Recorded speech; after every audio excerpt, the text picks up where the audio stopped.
हम इससे पहले वाली वीडियो में मानव उत्सर्जन तंत्र के इस डायग्राम की लेवलिंग कर चुके हैं। अब हमें देखना है कि किडनी का काम क्या है। इसको थोड़ा और हल्का सा डिटेल में आसान तरीके से जानते हैं क्या होता है। तो अब देखते हैं ये रीनल आर्टरी। रीनल आर्टरी कौन सी वाली है? इससे पहले मैंने जब इस डायग्राम की लेवलिंग कराई थी तो ये 5 पॉइंट लिखा है यहाँ। ये है रीनल आर्टरी। अब ये रीनल आर्टरी, इसमें बहता है कैसा? अशुद्ध रक्त। आप इसमें कंफ्यूज मत होना कि फेफड़ों में ब्लड जाने के बाद वहां ऑक्सीजन मिल जाता है तो रक्त शुद्ध हो जाता है। ये गलत है। उसको वहां सिर्फ हम टर्म दे सकते हैं जब हमारे जो फेफड़े हैं यानी लंग्स हैं वो ब्लड में ऑक्सीजन मिलाने का काम करते हैं और CO2 यानी कार्बन डाइऑक्साइड को बाहर करते हैं। तो वहां हम टर्म यूज करेंगे ऑक्सीजनेटेड ब्लड और डीऑक्सीजनेटेड ब्लड।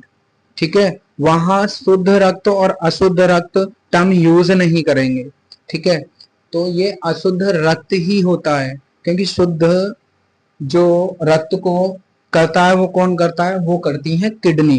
क्योंकि हमारे ब्लड में कुछ विषैले पदार्थ मिले रहते हैं तो वो फिल्टर होते हैं कहाँ आके? किडनी में। ठीक है, तो यहाँ पर जो रीनल आर्टरी है, क्योंकि बहुत से बच्चे कहते हैं कि आर्टरी में जो बहता है वो शुद्ध रक्त बहता है। ये गलत बात है।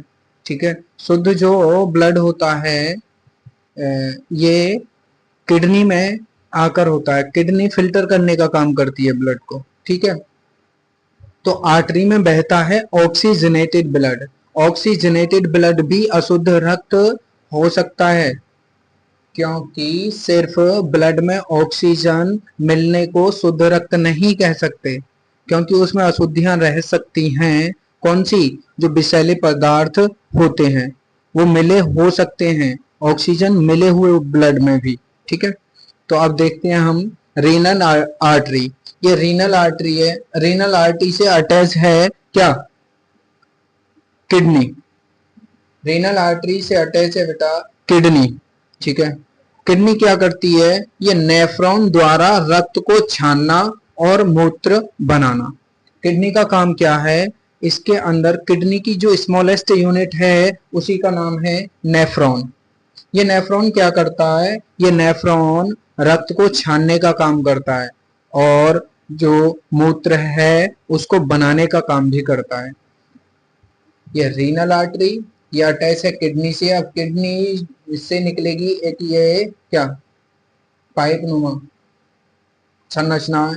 ये अटैच किससे है? ये है हमारे ब्लेडर से। तो ये यूरेटर है। ये वाला क्या है? यूरेटर।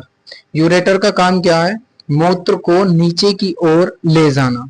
यहाँ किडनी में क्या बनेगा? मूत्र भी बनेगा। इस मूत्र को आना होगा इस पाइप के थ्रू ब्लेडर में। ठीक है, ब्लेडर क्या करता है? ब्लेडर ब्लेडर क्या करता है? मूत्र को अस्थायी रूप से जमा करता है। मूत्र को यहाँ जमा कर लेता है ये जो ब्लेडर है। ब्लेडर के बाद आता है यूरेथ्रा, शरीर से बाहर निकालना। यूरेथ्रा का काम होता है बेटा ये जो मूत्र है इसको शरीर से बाहर निकालना। तो ये सारी थोड़ा आसान भाषा में आपको समझ आई होगी, तो ये मैंने इस तरीके से लिख दिया है। अब और थोड़ा सा अच्छे से जानेंगे आगे वाली वीडियो में। इन्हीं पॉइंट को क्लियर करेंगे, जैसे किडनी है, यूरेटर है, ब्लेडर है, यूरेथ्रा है। इनको थोड़ा सा और डीप देखेंगे कि क्या काम होता है इनका। ठीक है, एक बार चलो मैं फिर से बता देता हूँ। सबसे पहले रीनल आर्टरी। रीनल आर्टरी है ये 5th पॉइंट वाली, और इधर ये 7 पॉइंट वाली। ये रीनल आर्टरी, रीनल आर्टरी से अटैच है क्या? किडनी। ये दोनों किडनियां अटैच हैं और इस किडनी से यूरेटर अटैच है। ये वाला, ये यूरेटर, ये पाइप। इसके बाद ब्लेडर, ये ब्लेडर अटैच है इनसे। ब्लेडर के बाद है यूरेथ्रा, ये यूरेथ्रा है। अब किडनी का काम क्या है? किडनी का काम है नेफ्रॉन द्वारा रक्त को छानना और मूत्र बनाना। यूरेटर का काम क्या है? यूरेटर का काम है मूत्र को नीचे की तरफ लेकर जाना, कहाँ तक, ब्लेडर तक। ये ब्लेडर का काम है, जो मूत्र है हमारा उसको अस्थायी रूप से जमा करने का काम करता है। और यूरेथ्रा क्या है, इस मूत्र को, ये जो बना है ब्लेडर में जो मूत्र है, इसको बाहर निकालने का काम हमारा यूरेथ्रा का है। आई होप आपको ये समझ आया होगा। So thank you for watching this video.